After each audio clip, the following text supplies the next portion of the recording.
Hello friends, मैं हूं प्रतीक साहू। स्वागत करता हूं अपने यूट्यूब चैनल प्लेटफॉर्म अकेडमी पर। आज हम लोग स्पीडी साइंस का टेस्ट नंबर 4 करने जा रहे हैं। चलिए स्टार्ट करते हैं हम लोग। पहला क्वेश्चन आप लोग करिएगा, 5 सेकंड मिलेंगे आप लोगों को इसके लिए। तो पहला क्वेश्चन है, उत्तल दर्पण द्वारा बना प्रतिबिंब क्या कहलाता है? उत्तल दर्पण द्वारा बना प्रतिबिंब कैसा दिखता है? तो पहला ऑप्शन है वास्तविक तथा सीधा, बी है वास्तविक तथा उल्टा, सी है काल्पनिक तथा सीधा और डी है काल्पनिक तथा उल्टा। तो आप लोग आंसर कीजिए इसका।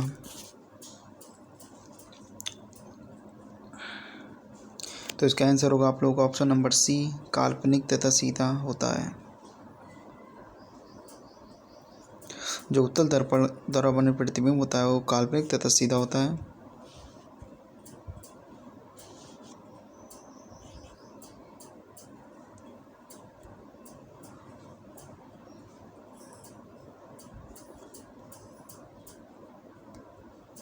चलिए नेक्स्ट करते हैं हम लोग। गोली दर्पण की फोकस दूरी उसकी वक्रता त्रिज्या की कितनी होती है?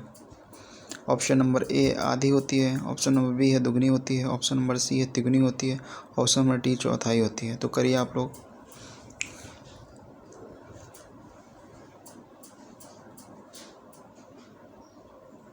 तो आपका समय समाप्त होता है। तो इसका आंसर होगा ऑप्शन नंबर ए आधी होती है।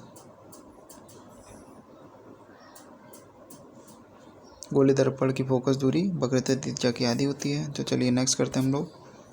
हजामत के लिए किस दर्पण का उपयोग किया जाता है? ऑप्शन ए उत्तल दर्पण, ऑप्शन बी है अवतल दर्पण, ऑप्शन नंबर सी है समतल दर्पण, ऑप्शन नंबर डी है गोलीय दर्पण। तो इसका आंसर होगा ऑप्शन नंबर बी अवतल दर्पण। जो नाई लोग होते हैं वो अवतल दर्पण का उपयोग करते हैं। चलिए नेक्स्ट क्वेश्चन है, द्रव का अपेक्षित घनत्व मापा जाता है? A hygrometer, B hydrometer, option number C rain gauge से द्वारा, ऑप्शन नंबर डी ओडोमीटर। तो इसका आंसर होगा आपका option number B hydrometer. Hydrometer is the right answer. चलिए नेक्स्ट करते हैं हम लोग। दूध की शुद्धता किस यंत्र से मापी जाती है? A electrometer, B fathometer, option number C hygrometer, option D tachometer. दूध की शुद्धता मापने वाला यंत्र होता है हम लोगों का electrometer. Option number A is the right answer. चलिए नेक्स्ट करते हैं हम लोग। मोटर गाड़ी के चालक के सामने लगा रहता है, मोटर गाड़ी के जो चालक होते हैं उनके सामने लगा हुआ शीशा होता है? ए अवतल दर्पण, बी है अवतल दर्पण, ऑप्शन नंबर सी है समतल दर्पण, ऑप्शन नंबर डी है एक लेंस। तो इसका आंसर होगा ऑप्शन नंबर ए उत्तल दर्पण। उत्तल दर्पण इज़ द राइट आंसर। चलिए नेक्स्ट करते हैं हम लोग। फोटोग्राफी कैमरे का अभिदृश्यक होता है? ऑप्शन नंबर ए अवतल लेंस, ऑप्शन नंबर बी उत्तल लेंस, ऑप्शन नंबर सी उत्तल दर्पण, ऑप्शन नंबर डी अवतल लेंस। तो इसका आंसर होगा ऑप्शन नंबर बी उत्तल दर्पण। चलिए नेक्स्ट करते हैं हम लोग। फोटोग्राफी कैमरे का अभिदृश्यक होता है? ऑप्शन नंबर ए अवतल लेंस, ऑप्शन नंबर बी है उत्तल लेंस, ऑप्शन नंबर सी है उत्तल दर्पण, ऑप्शन डी अवतल लेंस। तो इसका आंसर होगा ऑप्शन नंबर बी उत्तल लेंस। चलिए नेक्स्ट करते हैं हम लोग। पानी में हवा का बुलबुला किस प्रकार दिखाई देता है? पानी में हवा का बुलबुला किस तरह कार्य करता है? ए उत्तल दर्पण द्वारा, ऑप्शन नंबर बी हो जाएगा अवतल दर्पण द्वारा, ऑप्शन नंबर सी हो जाएगा उत्तल लेंस द्वारा, ऑप्शन नंबर डी हो जाएगा अवतल लेंस द्वारा। तो इसका आंसर करिए आप लोग। तो इसका आंसर हो जाएगा ऑप्शन नंबर डी अवतल लेंस द्वारा। जो पानी में हवा का बुलबुला होता है वो अवतल लेंस द्वारा काम करता है। चलिए नेक्स्ट करते हैं हम लोग। वायुमंडल की आर्द्रता मापी जाती है? ए हाइग्रोमीटर से, बी हाइड्रोमीटर से, ऑप्शन नंबर सी बैरोमीटर से, ऑप्शन नंबर डी अल्टीमीटर से। तो इसका आंसर होगा आप लोगों का ऑप्शन नंबर ए हाइग्रोमीटर द्वारा वायुमंडल की आर्द्रता मापी जाती है। चलिए नेक्स्ट करते हैं हम लोग। भूकंप मापी यंत्र है? A seismograph, B cardiograph, option number C stroboscope, option number D dictaphone. तो क्वेश्चन नंबर 10 का आंसर हो जाएगा ए सिस्मोग्राफ। सिस्मोग्राफ द्वारा भूकंप की माप की जाती है। चलिए नेक्स्ट करते हैं, ध्वनि की तीव्रता मापी जाती है। ए डेसिमल से, ऑप्शन नंबर बी है तरंग से, ऑप्शन नंबर सी है आवृत्ति में, ऑप्शन नंबर डी है श्रव्य तरंगों में। तो इसका आंसर हो जाएगा ऑप्शन नंबर ए डेसिमल में। ध्वनि की तीव्रता हमेशा डेसिमल में मापी जाती है। चलिए नेक्स्ट करते हैं हम लोग, मानव रेटिना पर बना प्रतिबिंब होता है। ए वास्तविक एवं सीधा, ऑप्शन बी है आस्तिक एवं उल्टा, ऑप्शन नंबर सी काल्पनिक एवं सीधा, ऑप्शन नंबर डी है काल्पनिक एवं उल्टा। तो इसका आंसर करिए आप लोग। तो इसका आंसर होगा ऑप्शन नंबर बी वास्तविक एवं उल्टा। चलिए नेक्स्ट करते हैं हम लोग, जब कोई वस्तु को दो समानांतर समतल दर्पण के बीच रखी जाती है तो बने हुए प्रतिबिंब की संख्या होगी। Option number A 2, option B अनंत, ऑप्शन सी 5, ऑप्शन डी 1। इसका आंसर हो जाएगा ऑप्शन नंबर बी अनंत।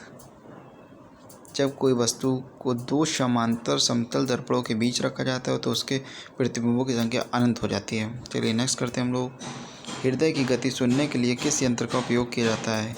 Option number A gyroscope, option B sextant, option number C stethoscope, option number D stroboscope. तो क्वेश्चन 14 का हो जाएगा ऑप्शन नंबर सी स्टेथोस्कोप, जो डॉक्टर लगाए रहते हैं, ऐसे कलर कान में लगाए रहते हैं। तो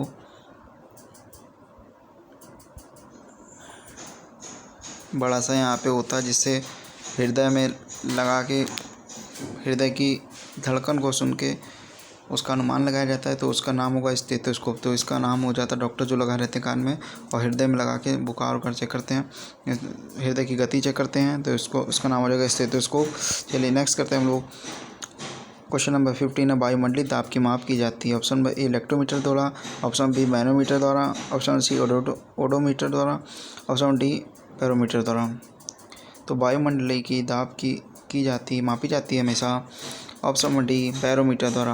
बैरोमीटर द्वारा वायुमंडल का दाब मापा जाता है। चलिए नेक्स्ट करते हैं हम लोग, सरल सूक्ष्मदर्शी में वस्तु को रखा जाता है। ऑप्शन बी लेंस और प्रकाश के केंद्र के बीच, ऑप्शन बी फोकस के बाहर, ऑप्शन नंबर सी वक्रता, ऑप्शन नंबर डी आनंद पर। तो इसका आंसर हो जाएगा ऑप्शन नंबर ए लेंस और प्रकाश केंद्र के बीच में। चलिए नेक्स्ट करते हैं हम लोग, ये साइंस का 4th टेस्ट पेपर है, तो आप लोग करते रहिए और अपने आप को चेक करते रहिए और सब्सक्राइब कर दीजिएगा चैनल को। नेक्स्ट क्वेश्चन है, वनस्पति तेलों से कृत्रिम घी बनाने में किस उत्प्रेरक का प्रयोग किया जाता है। ऑप्शन नंबर ए प्लेटिनम चूर्ण, ऑप्शन बी है लोह चूर्ण, option C nickel, option D गर्म एल्यूमिना। तो इसका आंसर हो जाएगा option number C nickel. Nickel का प्रयोग किया जाता है वनस्पति तेलों से कृत्रिम घी बनाने में। चलिए नेक्स्ट करते हैं हम लोग, अमोनिया गैस बनाने की हैबर विधि में किस उत्प्रेरक का प्रयोग किया जाता है। ऑप्शन ए लोह चूर्ण, option B cupric chloride, option C platinum चूर्ण, ऑप्शन डी निकिल। तो 18 का आंसर हो जाएगा ऑप्शन नंबर ए लोह चूर्ण। लोह चूर्ण का प्रयोग किया जाता है हमेशा अमोनिया गैस बनाने की हैबर विधि में।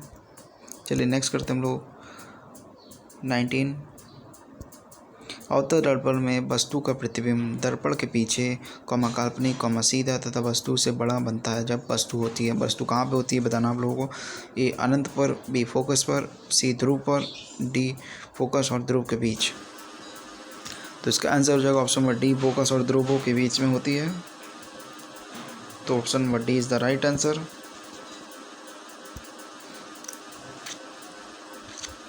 चलिए नेक्स्ट क्वेश्चन करते हैं हम लोग, रक्त का दाब किस यंत्र से मापा जाता है। ऑप्शन नंबर ए पायरोमीटर द्वारा, ऑप्शन बी स्पिग्नोमीटर द्वारा, मैनोमीटर द्वारा, ऑप्शन नंबर सी गैल्वेनोमीटर द्वारा, ऑप्शन डी एनीमोमीटर द्वारा। तो रक्त का दाब हमेशा मापा जाता है ऑप्शन नंबर बी मैनोमीटर। तो आंसर नंबर बी हो जाएगा, आप लोगों का सही हो जाएगा ऑप्शन नंबर बी। चलिए नेक्स्ट करते हैं हम लोग, ट्रांसफार्मर का क्रोड बना होता है ए नर्म लोहा द्वारा, बी निकल द्वारा, सी तांबा द्वारा, नेक्स्ट है स्टेनलेस स्टील द्वारा। तो इसका आंसर हो जाएगा आप लोगों का ऑप्शन नंबर ए नर्म लोहा द्वारा। नोट करते रहिएगा, वेरी मोस्ट इम्पोर्टेंट क्वेश्चन हैं ये सब। ट्रांसफार्मर किस सिद्धांत पर आधारित होता है? ऑप्शन ए चुंबकीय प्रेरण के सिद्धांत पर, ऑप्शन बी विद्युत चुम्बकीय प्रेरण के नियम पर, ऑप्शन नंबर सी स्व प्रेरण के सिद्धांत पर, ऑप्शन डी इनमें से कोई नहीं।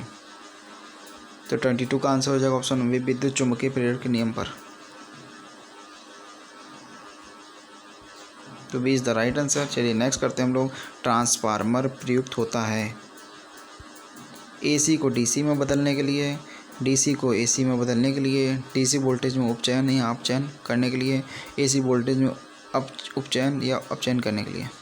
तो 23 का सही आंसर हो जाएगा option number D, AC voltage में उपचयन तथा अपचयन करने के लिए। चलिए नेक्स्ट क्वेश्चन करते हैं हम लोग। व्हीट स्टोन सेतु ब्रिज का व्यवहार किसे मापने में किया जाता है?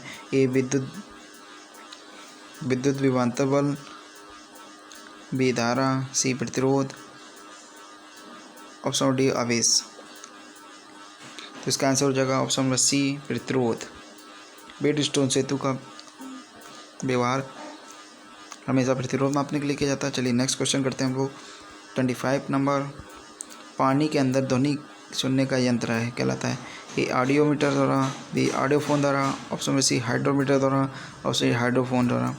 तो इसका 25 का आंसर होगा ऑप्शन नंबर डी हाइड्रोफोन द्वारा। पानी के अंदर ध्वनि सुनने के लिए हाइड्रोफोन का इस्तेमाल किया जाता है। चलिए नेक्स्ट क्वेश्चन करते हैं। लाउड स्पीकर में ऊर्जा परिवर्तन होता है? ए ध्वनि से यांत्रिक एवं यांत्रिक से विद्युत ऊर्जा में, ऑप्शन बी विद्युत से यांत्रिक एवं यांत्रिक से ध्वनि ऊर्जा में, और नेक्स्ट ऑप्शन है ध्वनि से विद्युत एवं विद्युत से ध्वनि ऊर्जा में, ऑप्शन डी यांत्रिक से विद्युत ध्वनि ऊर्जा में। तो इसका आंसर हो जाएगा आप लोगों का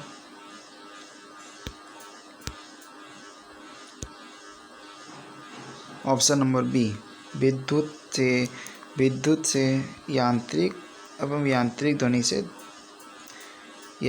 से ध्वनि ऊर्जा में। तो B is the right answer. चलिए नेक्स्ट करते हैं हम लोग। 27 निम्नलिखित में से किस यंत्र में यांत्रिक ऊर्जा को विद्युत ऊर्जा में परिवर्तित किया जाता है? ऑप्शन ए है ट्रांसफार्मर, ऑप्शन बी है मोटर, ऑप्शन नंबर सी है विद्युत मापी, ऑप्शन डी है डायनमो। तो इसका सही आंसर हो जाएगा आप लोगों का option number D dynamo. Dynamo का प्रयोग किया जाता है यांत्रिक ऊर्जा को विद्युत ऊर्जा में परिवर्तित करने के लिए। चलिए नेक्स्ट करते हैं हम लोग। निम्नलिखित में से कौन सी युक्ति विद्युत ऊर्जा को यांत्रिक ऊर्जा में, विद्युत ऊर्जा को यांत्रिक ऊर्जा में परिवर्तित करती है? ए डायनमो, बी ट्रांसफार्मर, सी विद्युत मोटर, डी इंडक्टर। तो 28 का सही आंसर हो जाएगा विद्युत मोटर। विद्युत मोटर द्वारा हम लोग विद्युत ऊर्जा को यांत्रिक ऊर्जा में परिवर्तित कर सकते हैं। चलिए नेक्स्ट करते हैं हम लोग। रासायनिक ऊर्जा का विद्युत ऊर्जा में परिवर्तन होता है? ए डायनमो द्वारा, बी इलेक्ट्रिक हीटर द्वारा, ऑप्शन सी बैटरी में, डी परमाणु बम में। तो इसका सही आंसर हो जाएगा आप लोग का ऑप्शन नंबर सी बैटरी में। बैटरी में होता है रासायनिक ऊर्जा को विद्युत ऊर्जा में परिवर्तित करने के लिए बैटरी का प्रयोग किया जाता है। ऑप्शन क्वेश्चन नंबर 30 रेक्टिफायर का प्रयोग किया जाता है? ए उच्च वोल्टेज को निम्न वोल्टेज में करने के लिए, ऑप्शन बी है निम्न वोल्टेज को उच्च वोल्टेज करने के लिए, ऑप्शन नंबर सी है डीसी को एसी में बदलने के लिए, ऑप्शन नंबर डी है एसी को डीसी में बदलने के लिए। रेक्टिफायर का प्रयोग कहाँ किया जाता है आप लोगों को बताना होगा। तो इसका आंसर होगा ऑप्शन नंबर डी, एसी को डीसी में बदलने के लिए रेक्टिफायर का प्रयोग किया जाता है। तो option number D is the right answer. चलिए नेक्स्ट करते हैं हम लोग। ट्रांसफार्मर का प्रयोग किया जाता है? ऑप्शन ए केवल एसी में, ऑप्शन बी केवल डीसी में, ऑप्शन नंबर सी हो जाएगा एसी और डीसी दोनों में, ऑप्शन डी हो जाएगा इनमें से कोई नहीं। तो इसका सही आंसर हो जाएगा ऑप्शन नंबर ए एसी में। Next question. टेलीफोन लाइन में प्रवाहित ऊर्जा है ध्वनि, विद्युत, रेडियो, यांत्रिक। तो इसका सही आंसर हो जाएगा आप लोगों का ऑप्शन नंबर बी विद्युत ऊर्जा। चलिए नेक्स्ट 33 क्वेश्चन नंबर है। शुष्क सेल में किस तरह की ऊर्जा निहित होती है? ए यांत्रिक, ऑप्शन बी विद्युत तथा सी है रासायनिक, तो डी है ताप। तो इसका सही आंसर हो जाएगा आप लोगों का ऑप्शन नंबर सी रासायनिक ऊर्जा। चलिए नेक्स्ट करते हैं और लास्ट क्वेश्चन हो जाएगा। कौन सा यंत्र उच्च एसी वोल्टेज को निम्न एसी वोल्टेज में या निम्न एसी वोल्टेज को उच्च एसी वोल्टेज में बदलता है? A transmitter, option B commutator, option number C alternator, option number D transformer. तो इसका सही आंसर हो जाएगा ऑप्शन नंबर डी ट्रांसफार्मर। तो ये थे फ्रेंड्स कुछ questions the science speedy test paper third था, फोर्थ था। तो आप लोग बता सकते हैं कैसा लगा आप लोगों को टेस्ट पेपर। इसीलिए स्पीडी के सेट चलते रहेंगे, तो इसी बने रहिए हमारे साथ में। तो चलिए मिलते हैं नेक्स्ट वीडियो में, जब तक के लिए नमस्कार। सब्सक्राइब कर दीजिएगा और लाइक कर दीजिएगा, कमेंट कर दीजिएगा।